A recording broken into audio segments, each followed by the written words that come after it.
So yo, what's up guys? So mga matik, ayan o. Ingat kayo at ayan o. Ayan. So kuya, ayan. Yung Bombay. Nangyari dyan, nangyari. Ano nangyari dyan?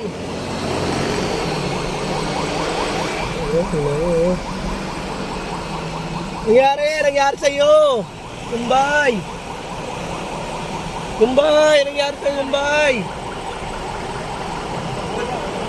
Nangyari? Bunggo.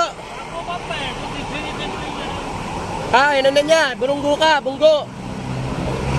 O sige, mag-areklo na kayo. Huwag kayong mag-away. So yo, what's up guys? So once na nagkaroon kayo ng hindi pagkakaintindihan sa banggaan na ganyan, tumawag na kayo ng police or kaya enforcer para hindi na kayo magtalo katulad yung nangyari dun sa Bombay at saka sa taxi. So guys, lagi natin ingatan ang ating sarili, lalo na yung ating mga ginagamit na sasakyan. So yun lang po ang masasabi ko sa inyo. Sa lagi kong paalala, si Donald Matic, ang inyong lingkod, na mag-iingat lagi at taba ng pasensya. Yun lang. So guys, what's up guys?